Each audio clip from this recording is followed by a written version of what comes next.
Hey guys, recording episode 3 a bit early this week. I've got quite a busy schedule coming up. I have a week retreat where I'm spending all next week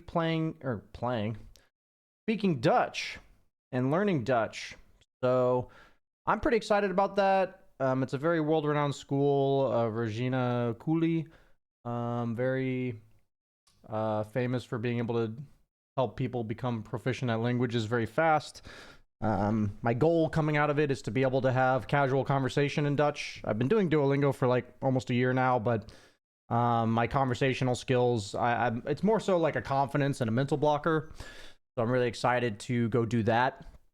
And then the week after, which is when I'm probably recording episode 4, you'll probably see me do episode 4 from Singapore.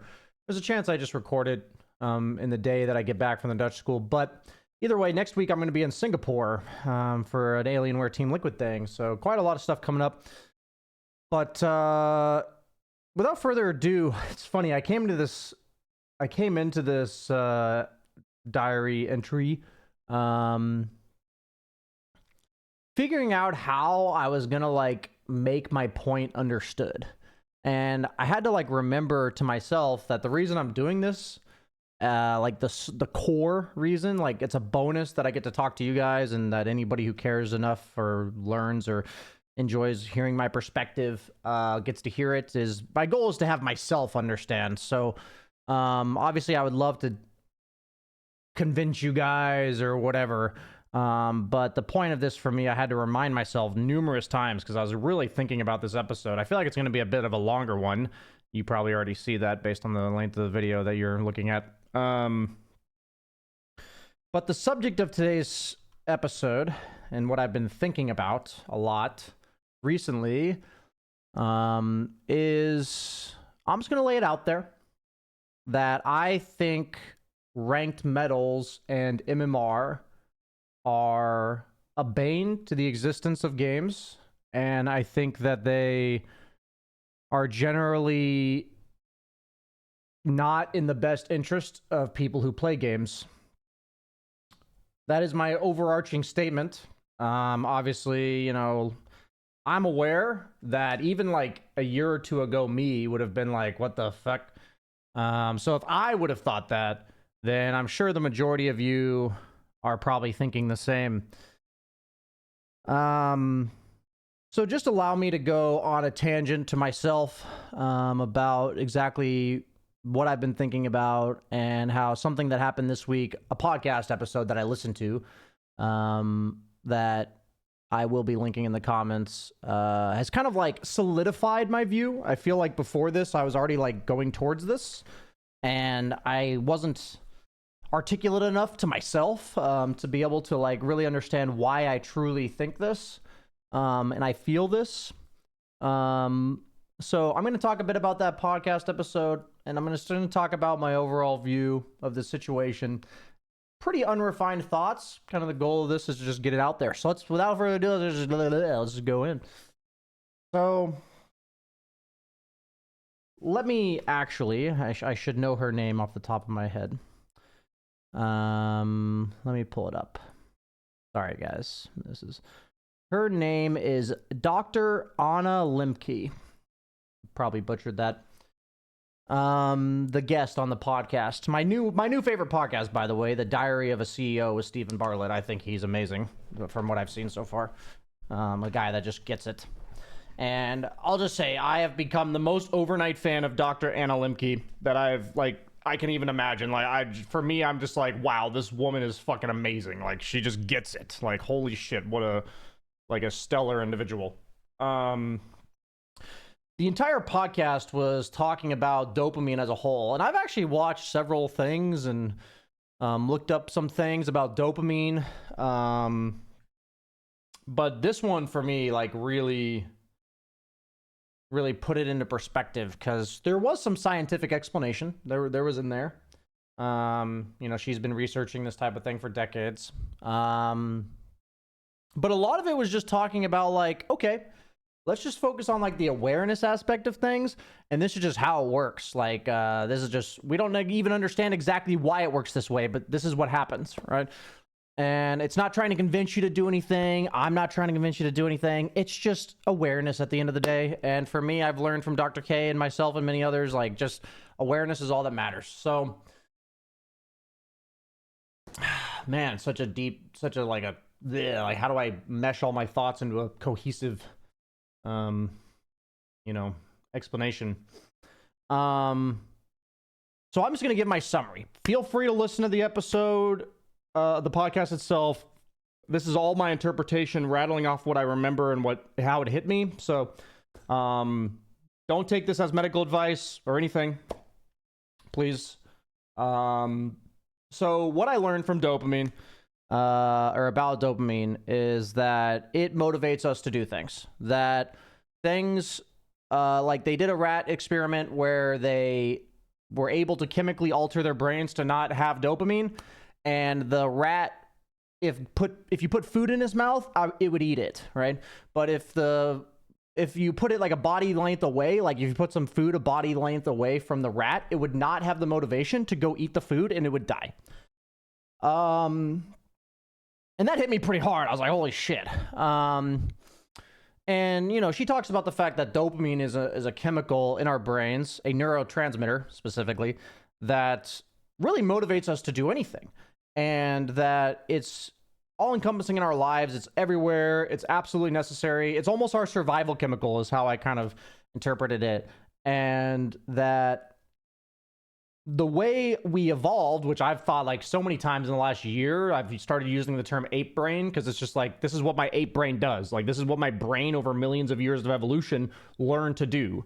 And it definitely has not updated. There's not a software update for my brain for the current technology and world we live in, right? So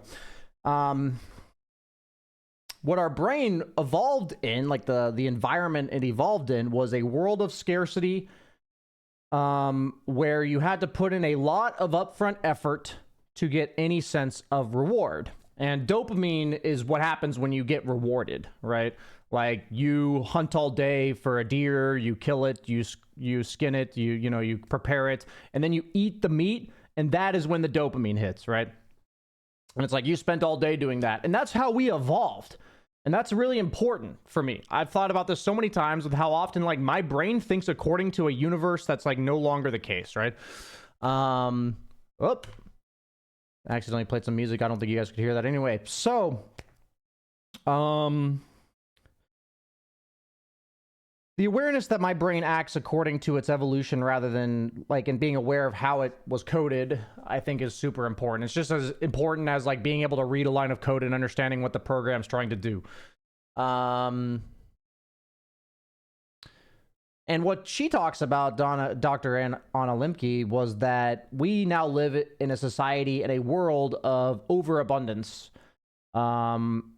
Where, instead of spending all day hunting for the deer, I can just order Uber Eats and a nice, delicious meal gets delivered straight to my door and I eat it.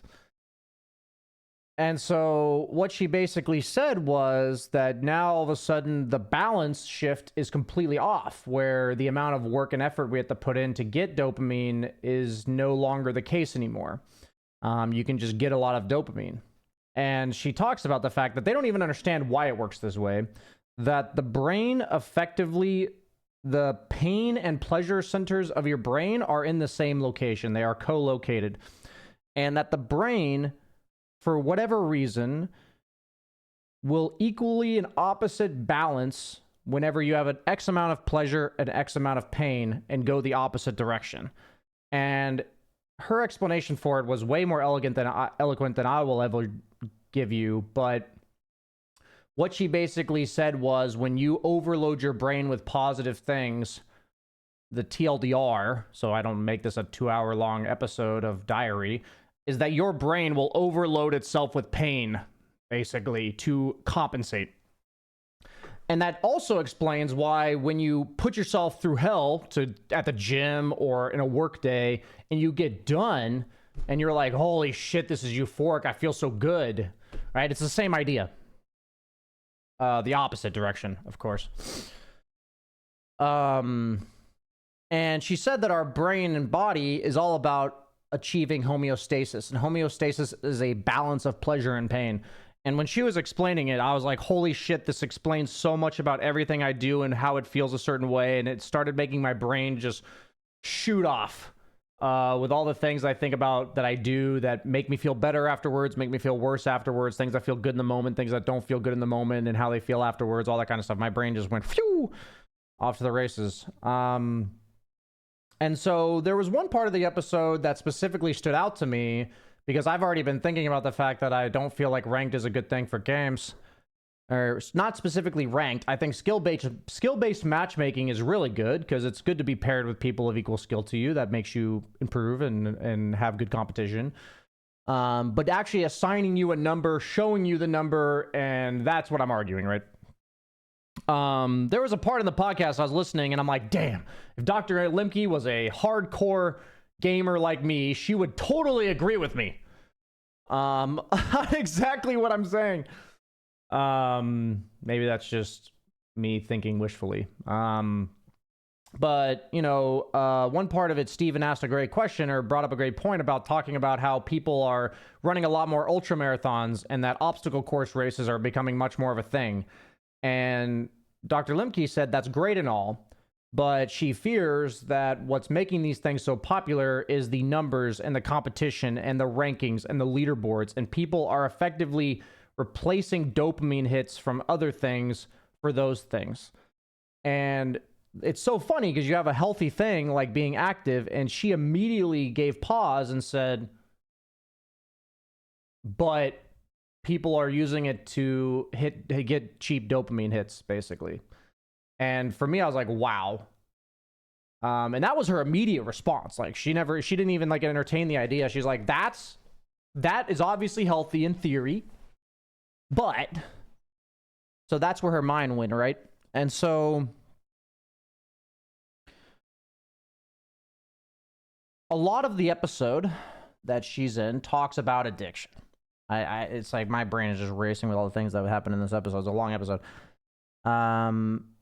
And she talked about the fact that she works with addicts a lot of her career, if not all of it. And she talks about the fact that pretty much anything that gives you high doses of dopamine means it's more addictive, and that everything hits people differently. Like what alcohol may do to one, gambling does to me. Like I love gambling. I love gaming.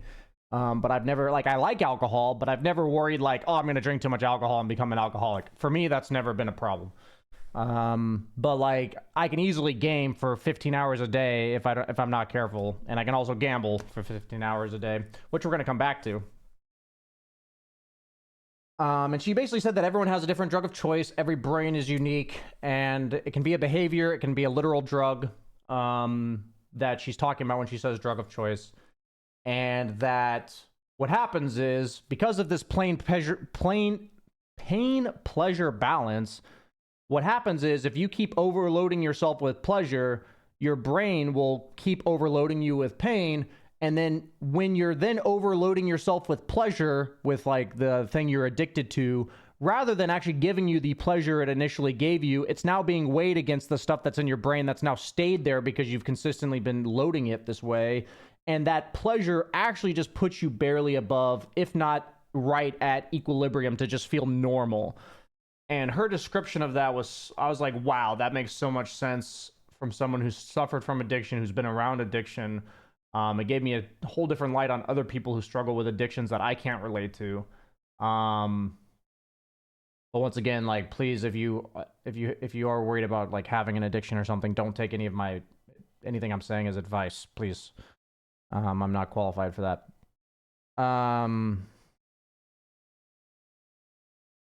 So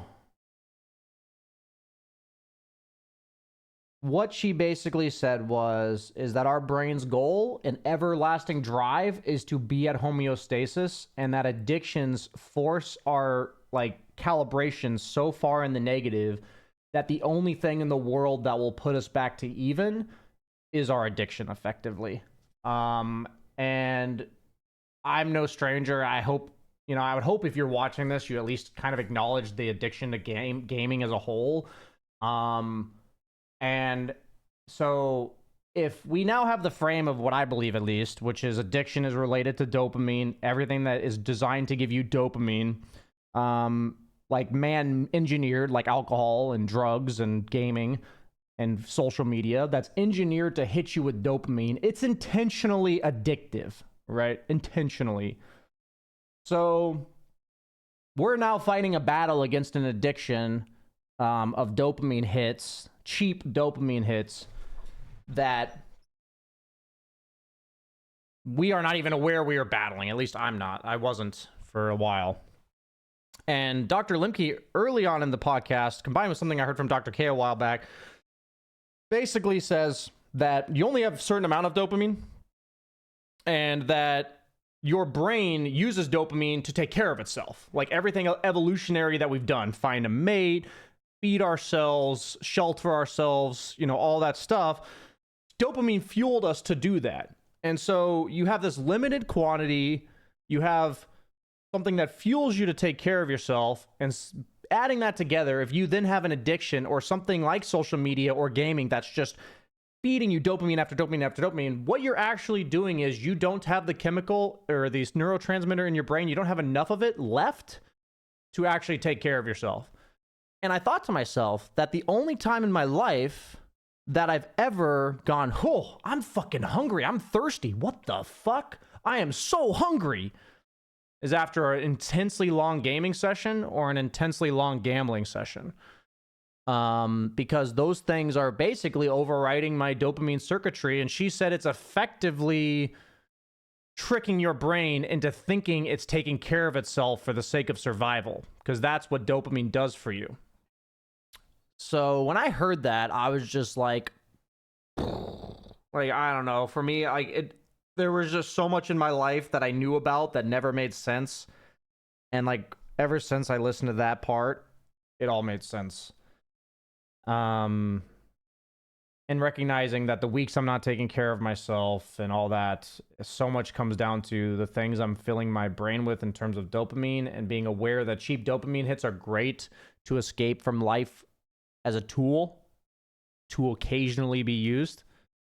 But the second that you become reliant on them, that's when we're talking about danger zone and not taking care of yourself. So much of my week has been thinking about, and I'm trying to be more, like I already mentioned in the last episode, I'm trying to be more intentional about my journal and putting more and more mindfulness check-ins and just awareness of what I'm doing with my dopamine and just things that make me feel good, things that I know are good for me. So like for me, the main things I'm balancing, in case you didn't see the last one, are, where do I have it here? It's coffee, alcohol, gym, and yoga. And I just added for next week, takeout, because that hit me that takeout is a cheap dopamine hit when it comes to food. And that the only time I actually order takeout is when I forgot to go grocery shopping, and I neglected to take care of and buy the healthy things that I'm trying to eat.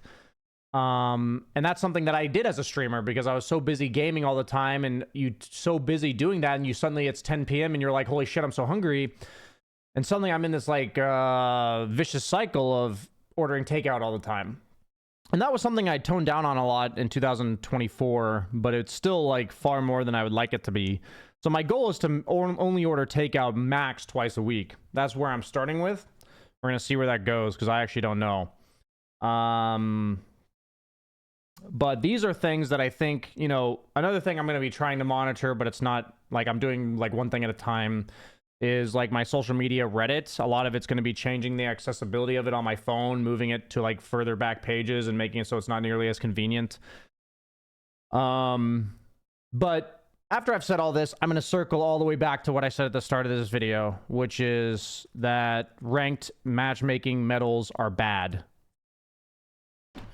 So I think the principle that this falls in line with is that water is a necessity for us to live, and people need it and people want it. So, and it makes them feel better. So we should charge them more for water. Like if anybody were to give you that argument, I would hope most of you would be like, well, that's fucked up, right? That's pretty fucked.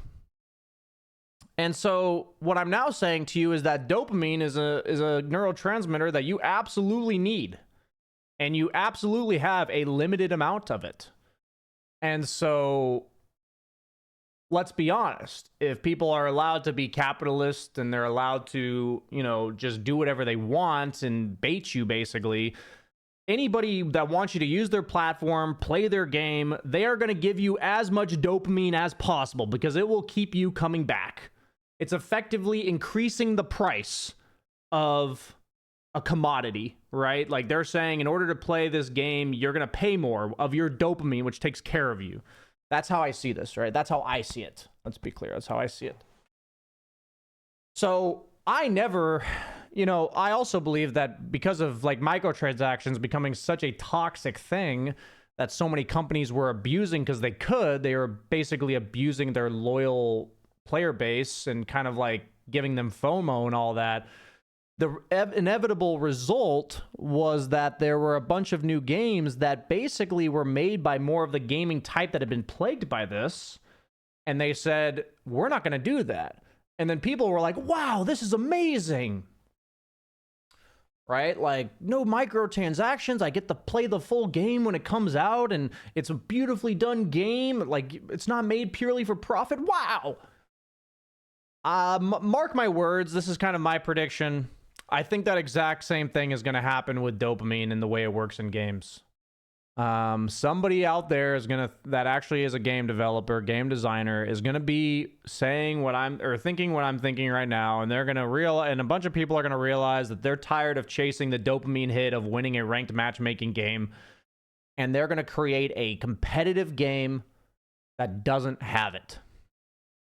And I feel like that's what Deadlock actually gave us, by the way. I actually feel like that's what Deadlock gave us initially, before they released the ranked medal system, was a fun, competitive game to play with friends that a lot of people playing it cared about getting better, but it didn't tell you in a number how good or bad you are. Because at the end of the day, the way she talks about dopamine and drugs as a whole is that, and we all kind of know this, that initially it feels amazing, whatever you're doing, gaining MMR, drinking alcohol, and eventually it takes more and more of that to satisfy your craving, right?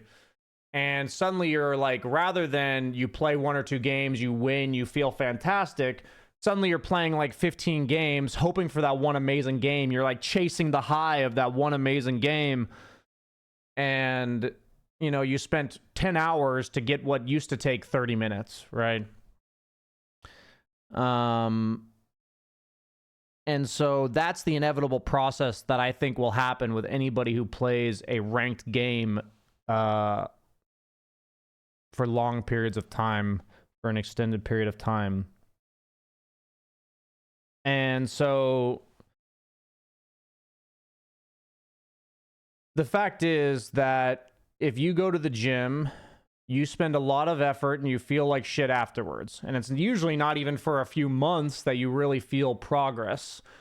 But then eventually it's like amazing. It feels so good to feel healthier, look better, feel better. And you put in a bunch of effort to get that reward at the end of the tunnel. And I feel like what ranked matchmaking does to you, if you were to equate it to the gym and these ultra marathons, is that every time I go to the gym, I want to see if I go up 10 points, right? And I look back on my life, and I did do that. Not like exactly that, but like the equivalent of that. I did do that. And I was doing that with literally everything. And I also found myself comparing myself to other people and feeling like I had to rush. And then I asked myself for a while, I was like, why can't I just improve for the sake of it? Because I care. Like, why is this such a difficult thing to do when I know that's what I want to do? And I realized it's this. It's literally this entire concept of my life was being dictated by my lack of awareness of my own dopamine and what was giving it to me and what was truly good for me or not. And what hit me a few months ago was that when I was initially planning to switch to Deadlock, was that Dota was not the problem. It was the solo ranked grind that was the problem, because the second I started doing that in Deadlock, I felt the exact same way that I did in Dota. And it just everything I've had experience, you know, maybe it's just cognitive bias, whatever, lines up with this theory that the problem is the ranked matchmaking with medals. And just a quick disclaimer, I feel like I want to be able to send people in my Twitch chat who talk to me about this kind of stuff. When they say, just go fucking play unranked, the problem is all the competitive people who get better at the game, who are about my skill level, don't play unranked. So the existence of the ranked system makes it impossible to be where I'm at in Dota and play unranked. Okay? This needs to be understood. So if I go play a new game, I could definitely play unranked and care about getting better, but I can't do that in Dota. So politely to the people who say that, stop invalidating and shut the fuck up. I don't feel comfortable saying that on Twitch stream because I don't want to ruin the vibes of the stream whenever people say that shit. But yeah, kindly go fuck yourselves. So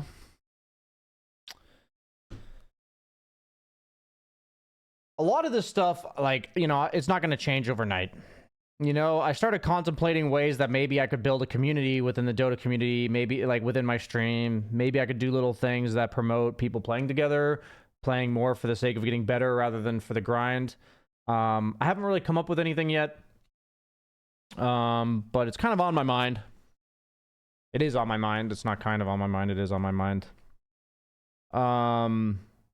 But the fact is, there's no incentive for the current gaming companies and the people who are, like, the games that are already in existence to, like, revert what is the situation with ranked matchmaking, right? And let me be clear, it's if they were to pull ranked matchmaking away from Dota, for instance, like everyone loses their MMR and medals, you still get matched with people of the, like, you still have like an internal MMR that they don't show you, and you get matched with people of equal skill. If they were to do that, there would be an uprising, right? Like, people would be like pitchforks, everything. Why? Because you're literally taking a addicted druggie's drug away from them. That's how I see it, right? That's how I see it, you know. Apologize if it sounds judgmental. But there's gonna be a group of people over the course of the next 10 years. Maybe you guys will go with me. Maybe all of you think I'm full of shit and should, you know, go join the conspiracy theory subreddits. But I feel like over the course of the next 5 to 10 years, there's gonna be a growing group of gamers who realized they needed to wean themselves off of this drug that is ranked matchmaking. And there's going to be some game that comes out made by these people for these people, and it's going to be amazing. And that is what I'm predicting. I have absolutely no clue in what shape or form and when that's going to happen.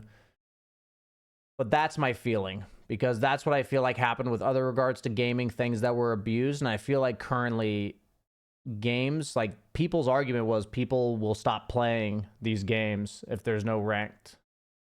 And my argument is the people who are doing it because they're addicted will stop playing these games. But there were plenty of people playing these games before that. People are not going to stop playing games, right? Stuff like this is becoming such a problem in the world, and when something becomes a huge problem, what happens? A bunch of people spend a ton of time and effort trying to solve the problem and figure it out and understand it. So my belief is that awareness of this and understanding of this will only go up over time. You know, maybe I'm overly optimistic. But for myself, it's become abundantly clear. And so I still plan to play games competitively. And I'm just going to be monitoring myself for the dopamine that I'm getting and how much I'm getting and the way that I'm getting it. And what I've realized is kind of the primary trigger for alarm bells to be going off is when it feels like I'm putting in a lot of effort and time and emotional energy to find, and I'm like I'm almost like pursuing something or like craving something. Like that's kind of how it feels. It's like when I play Path of Exile for 3 hours, the first like 3 or 4 hours is usually really, really fun. And I'm super like, oh, I'm going to get some fun gear. And oh, I'm going to do these levels. And at some point, if I don't get that gear, there's like some threshold that is crossed where I play for an extra 5 hours chasing the high of getting some upgrade. And if I don't get it, I just feel dead inside. And suddenly it's 10 p.m. and I haven't done all the chores I plan to do that day or in whatever. So by no means am I perfect. I'm absolutely going to go do that a few more times, probably, if not a lot more times. But the simple awareness that that is how my brain works, and that is how I believe these ranked matchmaking systems work. I've personally limited myself to 3 games of Dota a day because I think the majority of people that are basically drugged up by the dopamine that comes from ranked matchmaking, these are all my words, are insufferable to be around. They lack perspective. They're literally an addict chasing a drug. And for me, it actually explains literally everything that happens to me in pubs and the way that people treat you and the way that they handle situations that are stressful and what they do when you're playing badly, where they personally accost you and cast you out and the entire team dogpiles on you. And why? Because you're taking away their drug of gaining MMR, because you're playing badly.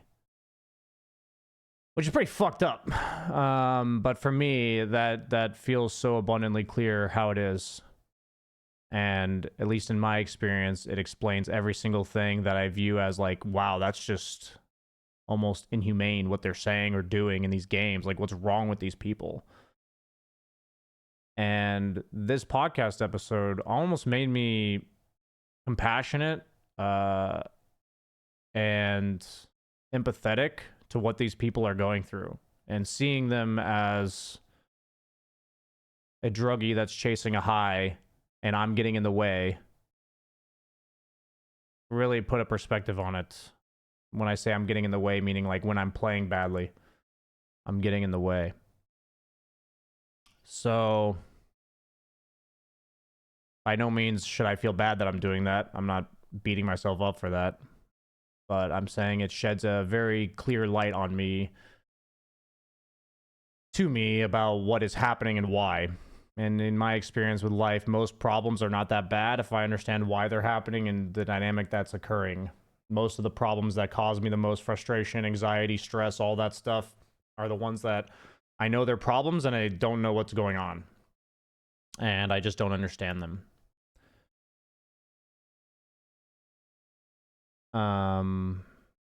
So yeah, guys, I know that episode or this diary, future Brian listening to this. Hello, Brian. Hi, Brian. Hi. This has been a little bit of a heavy one, but I hope you guys enjoyed listening. Would love to chat with you more whenever I'm on Twitch stream. I won't be streaming for a couple of weeks from now because of the whole Dutch school and then Singapore. But I look forward to my next episode, and I'll see you guys there. Bye-bye.